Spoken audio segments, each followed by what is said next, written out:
Hello, hello, and welcome to the Connecting Point.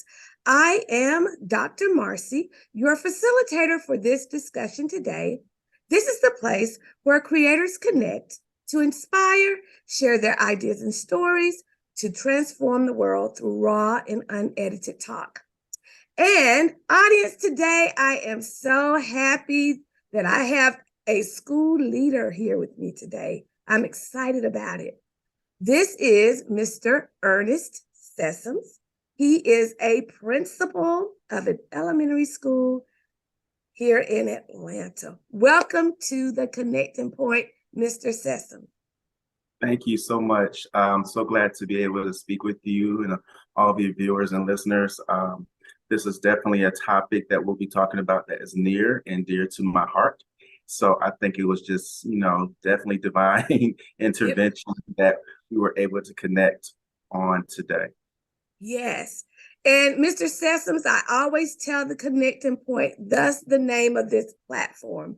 Well, I since learned another connecting point that I didn't know until we clicked on to speak with each other today. But one of them is our role as educators.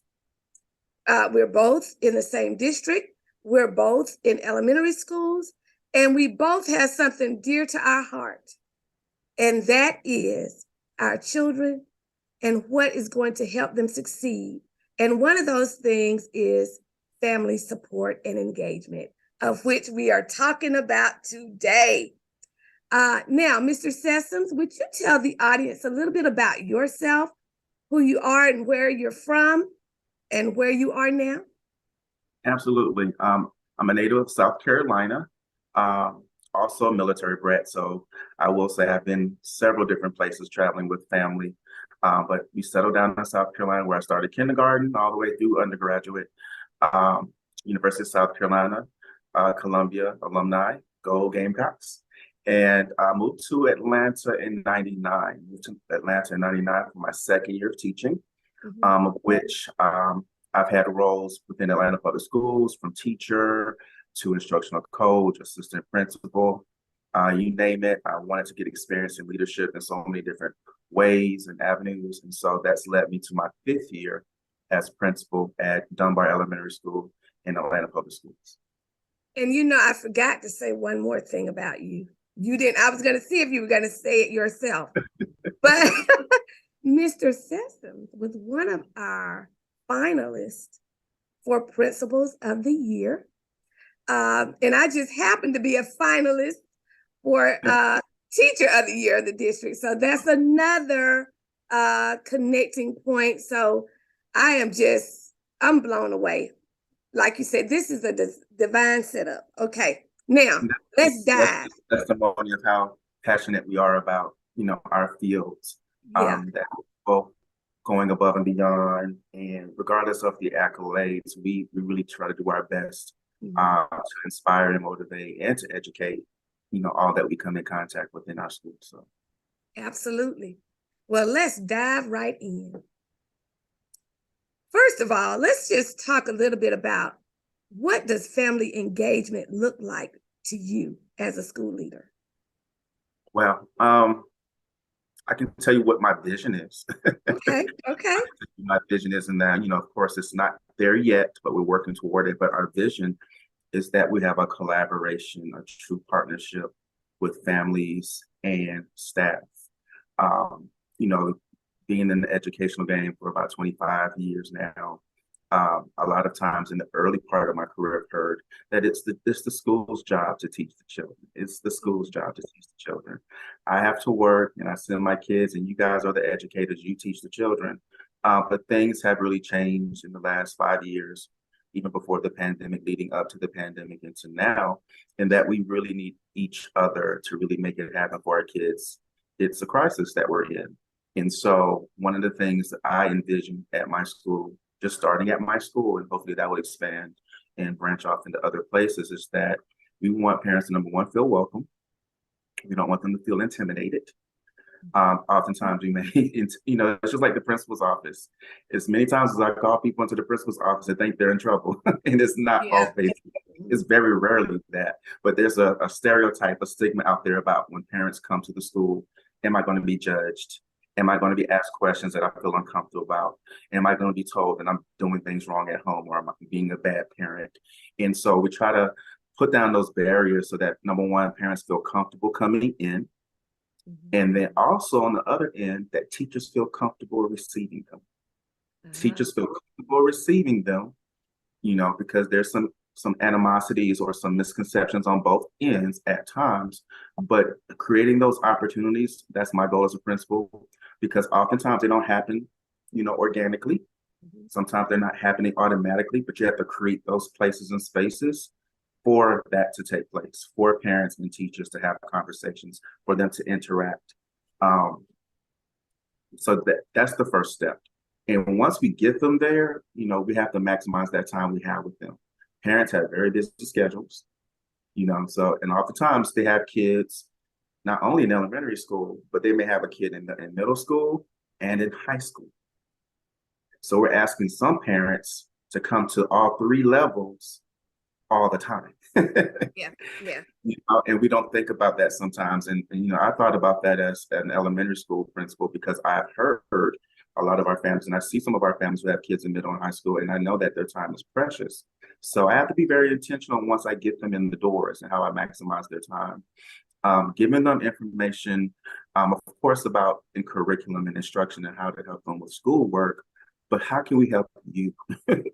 How can we help you, the parent? I always think about that flight attendant that says, put the mask on yourself first before you try to help your children or your neighbor.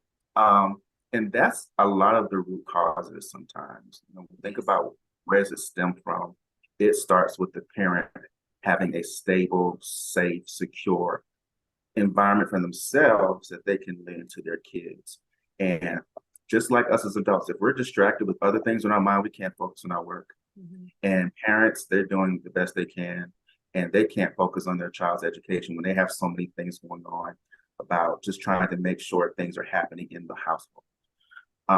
And that varies from school to school. That varies from community to community. It doesn't always look the same. It's not a cookie cutter experience. But that's the first thing, is to really find out what your parents need as humans, as citizens, as parents, and then giving them those resources.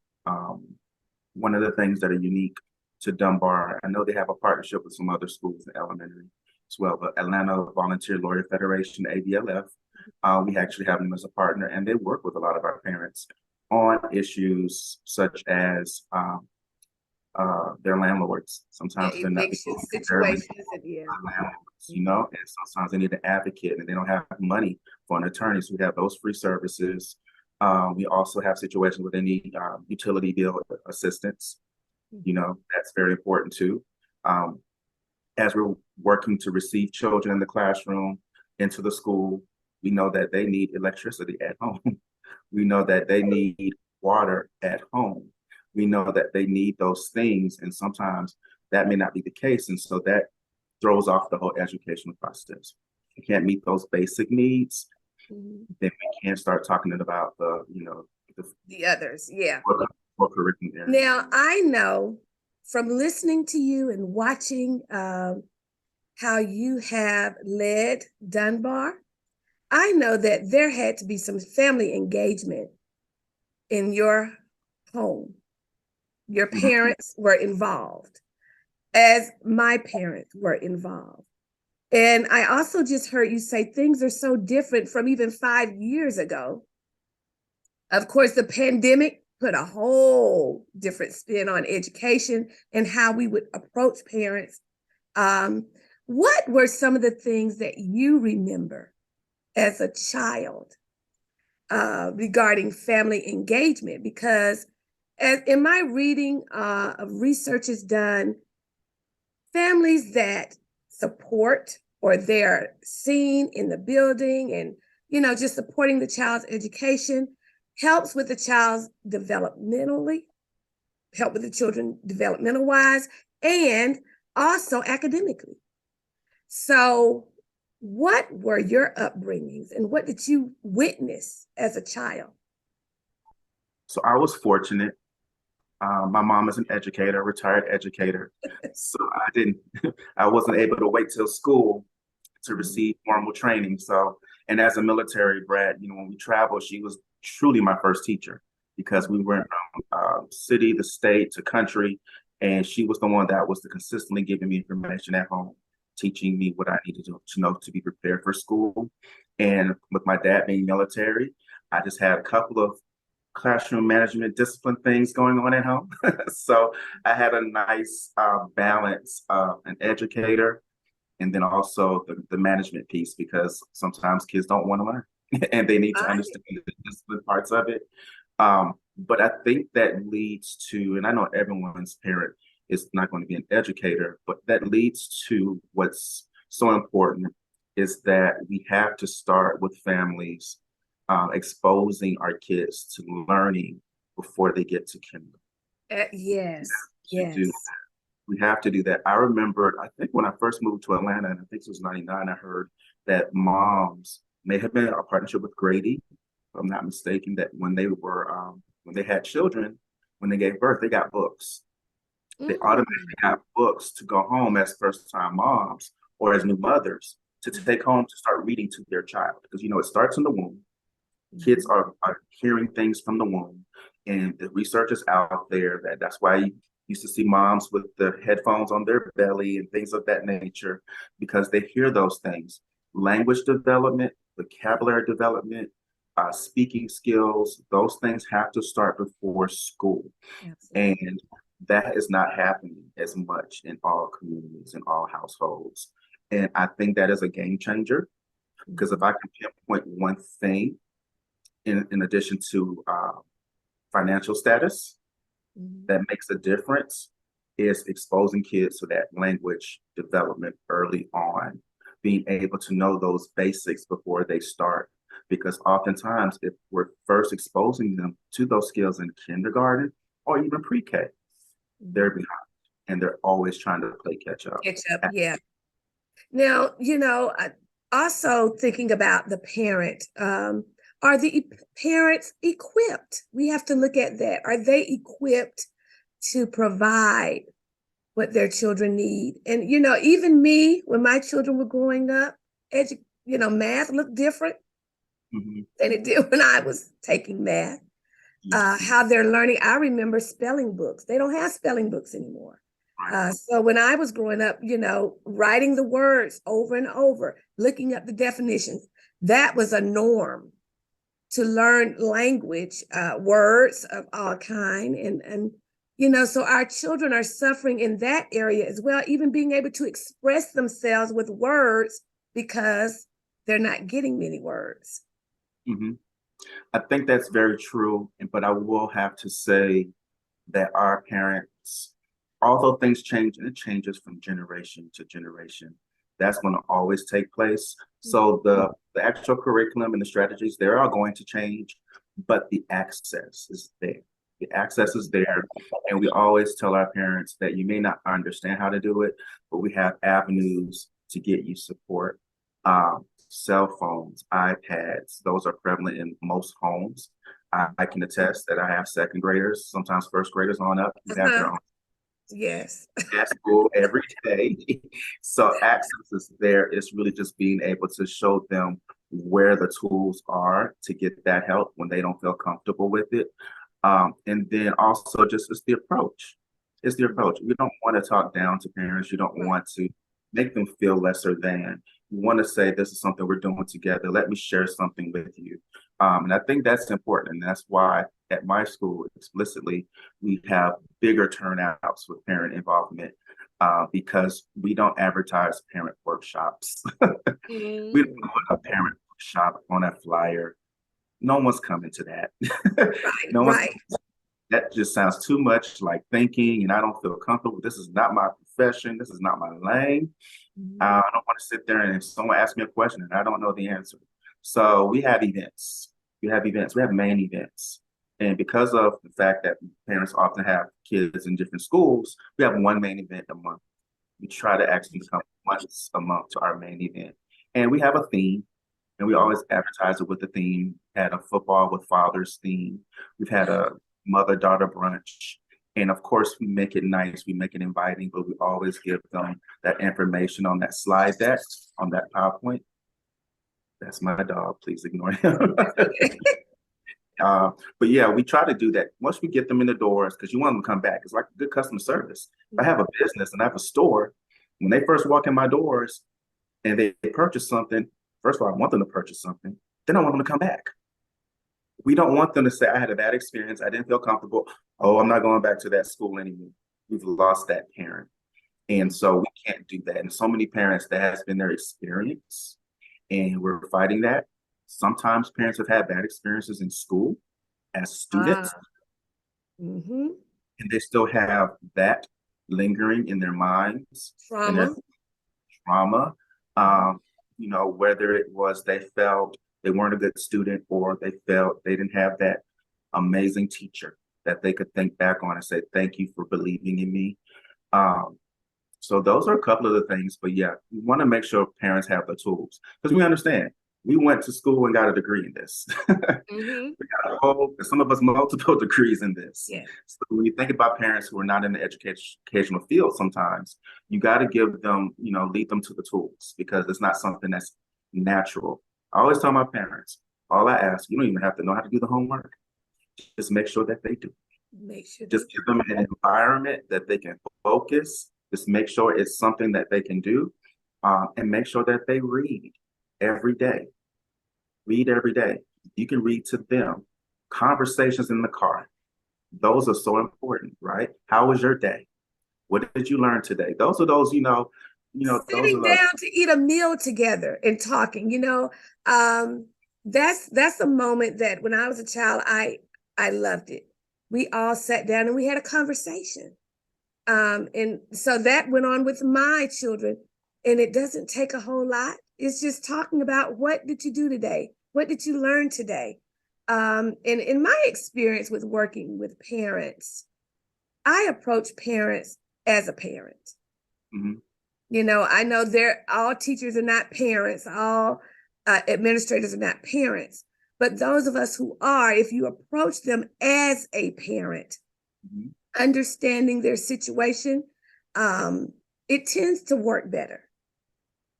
I've had parents tell me things that are really going on, and they know their child is going through something because they are. Let's say this, trust, that's the word. Our parents have to trust us. And you said a mouthful there.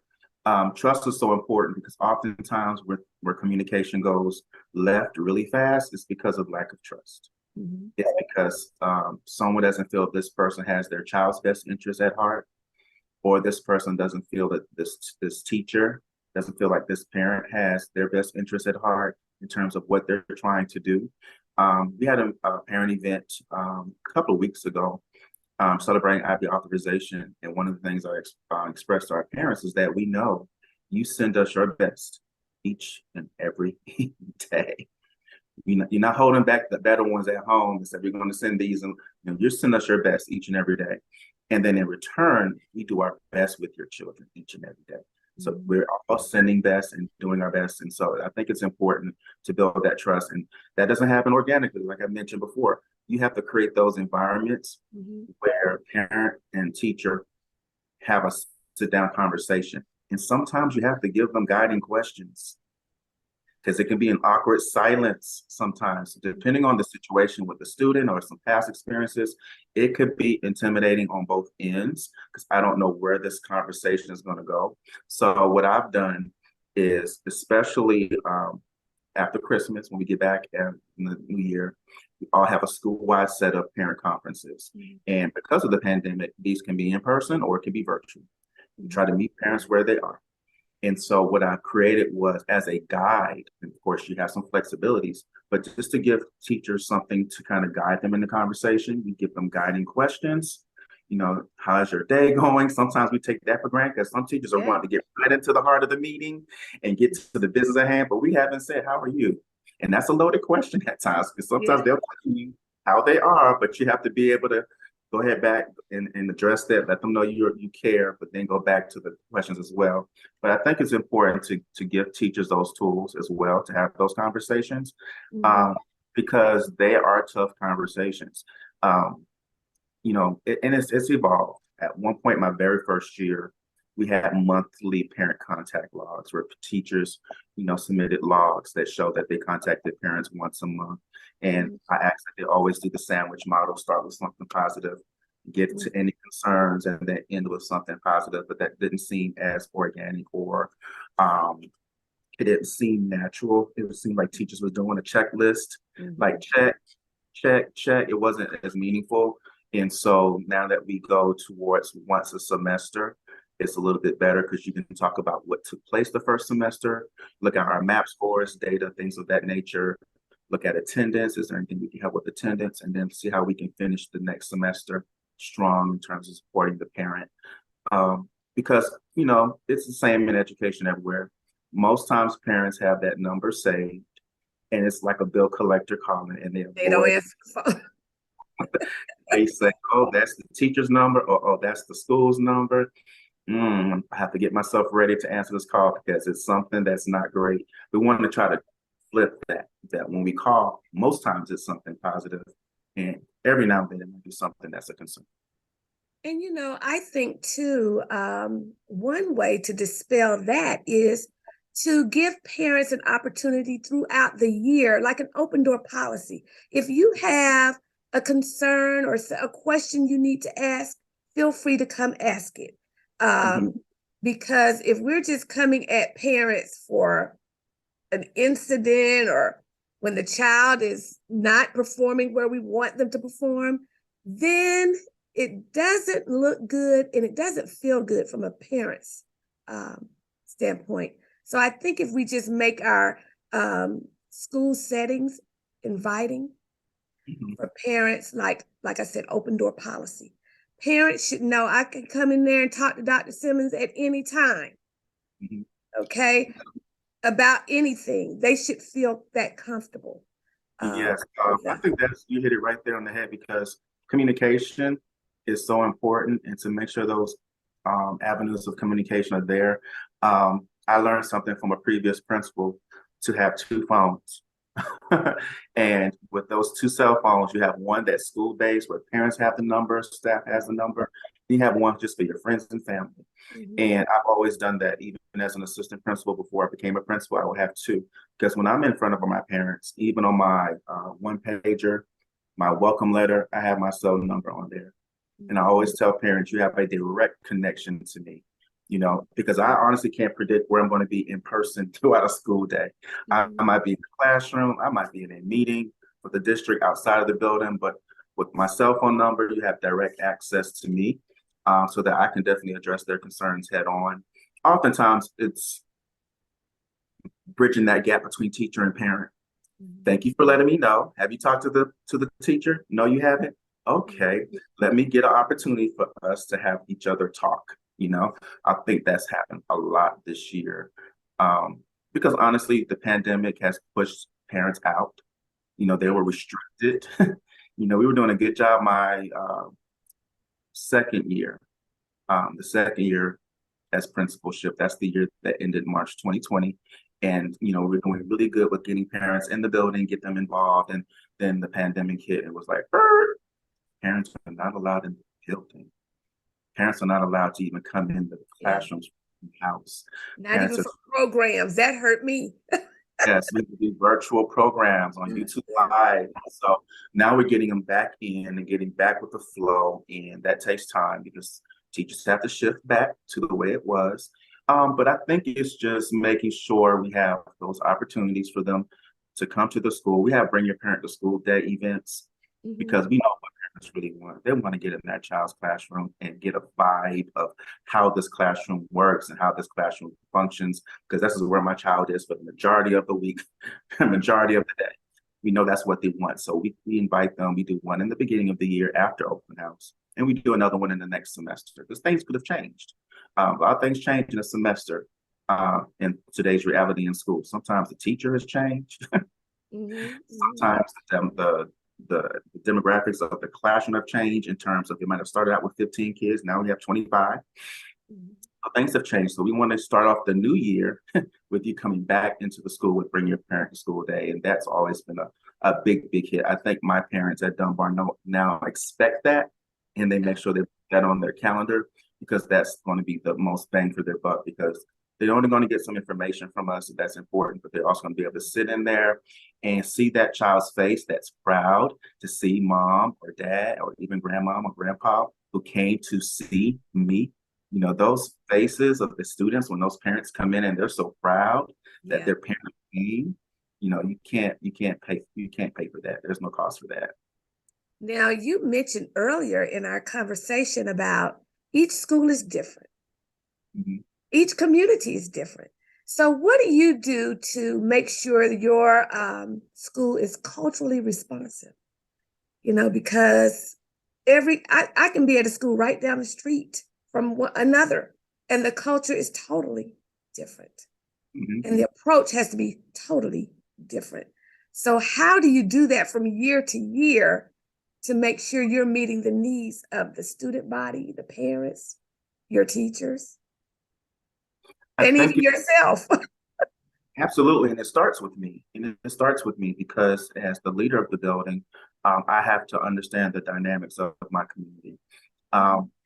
It's a normal thing for me to walk home with kids at dismissal, to see what they pass by on the sidewalks, what they have to, you know, see on their way going home and the way coming to school. So that's been important for me. So I know that side. And for my school, it's a little different. If I walk to the right with my walkers, the neighborhood has a different feel. If I walk to the left, it has an even different feel. So just understanding where they are. You know, I can't say teachers have all experienced that, but some of our teachers have. We've done some volunteerism in the community where we did some cleanup, where we've actually gone to our students and parents' apartments and help clean up the apartment areas. So we're trying to do more and more outreach so that our community sees us and we see our community. But then, of course, that comes with sometimes conversations, courageous conversations as a staff, right? Because everyone's coming with different frames of reference, different perspectives, different backgrounds, and they have some misconceptions or sometimes some bias, right? Have some bias. And that is what we try to dispel, because when you have those biases, it's hard to have a relationship with the parent. Yeah. It's hard to have a relationship with the children with biases. Absolutely. You know, as a district, we've been working towards getting rid of the biases. Yes, I think so. And you know, I would love to see more work done in that respect as it relates to income. Yeah. Oh, yes. To income, not necessarily race, but income, because we can all be the same race, but we're different a lot of times based on our income. Income, absolutely. Our income and access financially, that's what's a little different. And also just, so in my community, we have a transient population where they may not stay with us for the full school year, let alone K-5. And so you have to be prepared for that. And so that means being able to, in October, embrace a new student. You already have your flow since July. And then you have a student that comes in and now you have to get them up to speed. You have to orientate the parent. And so that takes more than just a notion. That takes some intentional practices with the student and the parent. And it's a hard lift. You know, teachers have a lot on their plates, but that's something else that they have to kind of be aware of, especially in communities that have high transiency. Well, you know, yes, teachers, we have a lot on us. Administrators do too. However, that is why no one can do it alone. Right. That is the purpose of having community, family, and the teachers in the building and administrators work together so that when one arm goes down, there's somebody to lift the other. So I think if we are working together to do this, that we can reach more children. You know, I remember my early years of teaching. And there was a principal that I admired. She would not only focus on what was going on in the building, but she knew the parents, a lot of them did not have jobs. So she would have a job fair and feed everybody. And she would partner with the local church. And so it became a partnership that the church and the school did. And so we need to start being creative. Let's say creative change is what I'm all about. Being creative in our approach and making sure that we're meeting the needs of the community at large, whether they're transient or not. The world is ever changing. Yes, and so when we talk about jobs, that's important. We've hosted, most times when we do host our parent main events, we always have some type of job opportunity, or, I like to think more of it as career development now. We want to have parents thinking more about career development, and oftentimes that starts with education. Just as simple of a gesture is to, like, on Class Dojo, when APS is advertising for different positions, whether they be for transportation or nutrition, I blast that on my Class Dojo because they could be parents in the community that would benefit from one of those jobs, or might know, a spouse, a partner, someone else that would benefit, because the more you can have a family that's stable with income, the better that educational experience is going to be for that child, because at home, they're going to have access to a lot more than they had before. And that parent stress level will be lessened. That parents' self-esteem will be improved because they feel like, I'm doing something great. I'm actually doing a job that I love, and I'm providing for my family. And that's what every parent wants to do at heart. Is when they're not able to do that, is when we have some breakdowns within the parent-school connection. Recently at the family engagement conference for our district, I was able to present some information to parents regarding effective ways that children learn, not just in my classroom, but at your house. Yes. And I had so many parents say, oh my God, I didn't know. And it was about learning styles. I didn't know my learning style. I didn't know my child's. So something that small is huge, to where I had parents say, I'm going to do this. I've been fussing at my child and I didn't know that's just the way they receive information. Okay, well, that's what I'm talking about. We've got to get to the point where we break it down. And elementary teachers, we know how to do that very well. I must say, we know how to break down in small pieces. Break it down so that our parents can understand it. Yes, it's a heavy lift, because even with curriculum for elementary schools, even with second grade on up, it's gotten a lot more complex. It's gotten a lot more complex. And I don't even want to think about what we're expecting third graders to do. What we're expecting third graders to do is enormous. And so for parents, that's an eye opener, because of course, we always think about our experiences in school and what we were doing in elementary school. But just like I learned typing in high school, they're having to learn how to type now in first grade. First grade, yeah. Because they get a Chromebook in first grade now.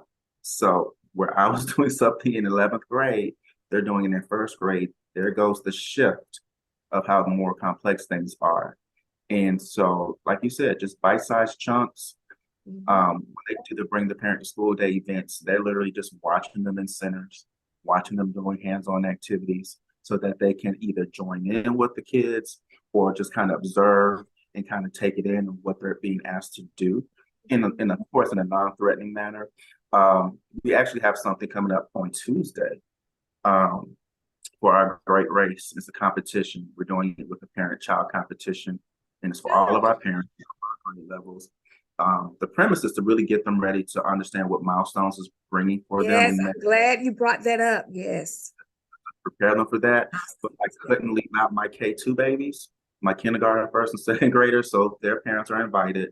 So they're going to come in and then have an opportunity to do some competition within the classroom on activities that their kids do already, so they can get an idea of what does third grade reading look like for milestones? What does third grade math look like in preparation for milestones. So they're going to get those activities on Tuesday, and that will be our, I guess, our final main event before we have milestones, and then of course the end of the year activities. But that is important. They have to see it because we have professional development every week. As Mhm. educators, we're always in a training, right? So if we're getting all of this professional development, imagine for non-educators who have not seen it since they were in it, how much of a heavy lift it is. And I don't think we always think about that when we think about it. And that's what sometimes deters parents. They say, I can't understand. That's a lot more than I was expecting. And I didn't like the way I felt Right. trying to get information and not being able to answer questions with my child or for my child. But the reality is, these are the standards for our students, and just embrace your child as a parent and say, this is important. Reinforce the importance of it. Reinforce the opportunities to do homework, because homework still exists. Mhm. Homework still exists. Yes. And it's just practice. Homework is just practice. When they get homework, it's not supposed to be anything that's new that you have to walk through with them. It should be practice. But just giving them the opportunity to understand that school is a place of learning, just reinforcing it from home. Parents to say, when you go to school, be on your best behavior, be engaged, make sure you listen to the adults in charge, and just be the best student and representative of our family as possible. If they do that, they don't have to understand the curriculum, so to speak. Mhm. They just instill those values every day for their child. We literally can do a lot with the partnership. And, before we end the conversation, since you mentioned the Georgia milestones, I do want you to talk a little bit about that, because every year they got to take it, and I've just recently, when talking with children about it, they said, I'm scared. I'm scared. And a lot of them are scared because their parents are scared about it. So, can you just give a few little pointers about the Georgia milestones and what can ease the mind of parents and students regarding it? Is something that we just have to do, but it should not intimidate. Absolutely. So, of course, our third, fourth, and fifth graders in elementary school are assessed every year on Georgia milestones. These are standards that have been taught throughout the school year. So one of the things that I will say is a little different that we have now in the past 2 years, I believe, is the MAP assessment. And the MAP assessment is another assessment that gives kids practice on taking tests. I think it's important for kids to, and I think more than ever now with our devices, Chromebooks, iPads, kids have access to more assessments online than ever before. I remember before the pandemic when they first went from paper, pencil, bubble sheets to computers, and that was a big lift Oh because my goodness. that was a huge lift. And I Yeah. was the principal at that time, and we had kids who literally had to do a crash course in typing. Number one, they had never typed before, and we had to share the computer lab with the whole third, fourth, and fifth grade, and it was a lot. And so I will say one of the benefits, if there's a benefit from the pandemic, is that it forced us to embrace technology quickly. And so we've not lost sight of that. So now, of course, we have first graders on up who may not be the traditional home row keys with Mavis Beacon and those kinds of things, but they're able to type. They're able to type sentences and words. And so we've taken that stress off of a lot of our kids. It's not another challenge for them. But I think the more our teachers and our schools are giving them that practice along the way, the more at ease they will be. It's just like if you have a high school junior or senior and they're taking the SAT or the PSAT, there are practice assessments that they need to take that they have taken so that when they take the official assessment, they're a little bit more at ease, have less test anxiety, and will be a better performer. Just same thing with kids. I think our kids are a lot more resilient than we give them credit for. I think oftentimes teachers might imprint some stress on our kids subliminally, not intentionally, because our kids are the masters at technology, and we're not. Yeah, you're absolutely right. Our students can get a program or an app and figure it out faster than any adult can. That's just the nature of how they've come into the communities now with technology.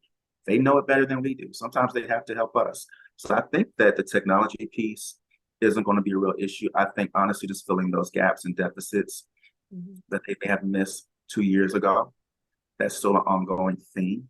I know that um, for a lot of communities, including mine, a lot of kids were off the grid during that pandemic period. A lot of kids did not have working devices or even working internet. And so, not only academically has that caused a shift, socially, emotionally, that's caused a shift. Yeah. It's Oh my caused a goodness. shift. And we've seen some things happening now, I think, that are results of that because we're seeing things in higher numbers, in higher instances that we have not seen before. I remember the first year we came back after the pandemic, last school year, things were quiet. Mhm. Things were quiet. Actually, behavior was really, really calm. Mhm. Uh, and we were really excited about that. But I feel like this school year, what I'm seeing throughout schools, social media, on the news, now it's another shift. Mhm. It's almost as if things were lying dormant last school year, and now things are starting to surface. And of course, I don't have the science that says that it's a result of the pandemic, but there was no socialization of kids at a very Ah, there was no socialization of kids at a very critical time in their development when socialization is so important. important. Yes. You cannot have kids isolated in their homes on a box, and you see kids in a box and they're not sitting in the classroom next to you. They're not eating lunch with you. They're not walking down the halls with you. They're not at recess with you. And I will say it's more detrimental. Well, I won't say it's more detrimental. It's detrimental because they weren't able to go outside in their neighborhood Mhm. and Right. have to socialize or go to the park or play and go to playground. But now we see how important social development is. There's a reason we have SEL in the schools. And There's, I think it's always been there. I've always used SEL, but it wasn't called that. it wasn't. You It know, wasn't called that. It was yeah, called value systems, learning lessons. Mhm. Um, and I was having a conversation with some colleagues before, and I was talking about what's different from when I was a kid to the kids that are in schools today. Because I didn't have SEL. I did not have an SEL block. We didn't have a part where we came to the carpet and we did our a certain curriculum. What we had was certain things that came from families, from home, whether it was church. I remember being made to be woken up, and it's time to go to church. You did not have a Vacation Bible school. vacation Bible school You every can, summer. Uh, yes, 4-H camp, which was another, Christian yes. group, children's choir, Boy Scouts. But then when I came home to watch TV, my TV viewing was different from what it is today.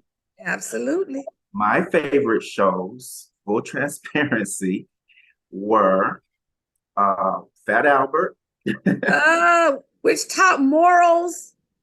Little House on the Okay. Prairie, Little House on the Yes. Prairie. Honestly, Leave It to Beaver. You know, these were the Waltons because Family. the kind of household we grew up in. And all those shows had values and morals Yeah. attached to it, a lesson that if you didn't have a church experience, that you Right. still understood from TV what right and wrong is, and you knew the difference because it was ingrained in your brain. Even cartoons had a lesson. I was a He-Man fan, and at the end of He-Man, it was a little lesson. Hey, you guys, you remember this lessons? There was always a lesson, but now we have social media. There's no lesson. We have reality TV. There's no lesson. We have YouTube that has, platforms that are not for kids that have no lesson. So now our kids are getting information overload of things that are not positive to the Mhm. point where we now have to explicitly teach right from wrong, explicitly teach how to be friends. It's not something that's second nature, and that's something that families have to be aware of as well. I've had conversations with parents about cell phones because it's something that's kind of gotten into elementary schools in the last couple of years. You know, kids are now abusing cell phone privileges and Yes. social media. I had to have a letter. This was before the pandemic, actually, but I had to send home letters to parents and letting them know that here are some apps that you can use to monitor your child's activity from your phone to see what's happening on their phone. Because I understand it. When kids are going, especially if you have walking kids, you have kids going from one point A to point B, you want them to have access to you to call you if it's necessary. So I understand the necessary need for that. But the use of it, you know, I always explain to parents, they're supposed to be 13. They're supposed to be 13 based on the website. You're supposed to be 13 to be on Instagram and They're Twitter. not 13 in elementary school. And you know, I have to inform parents sometimes that they'll say, "Oh, I have their login. I know I'm on their page. I follow them." They have a second page. They have a second page that you don't know about, unfortunately. Yes, they Um, do. and that's not just elementary, that's middle and high. Yes, So, they you do. know, I want that you follow them on that they keep it real clean and cool with, but then they have another one, and that's when they get into those chats and those instant messages and things that then I hear about it in the school, and then Mm-hmm. I have to, you know, bring parents in to say, you know, this is what I have. You know, these are some screenshots, and I'm not, you know, they're going back and forth, and this happened at 7:00 p.m. at home. So yeah, social media and cell phone usage, that has really been a big rift in our kids' experience in schools. It used to be video games. Remember, it used to be Yes, video.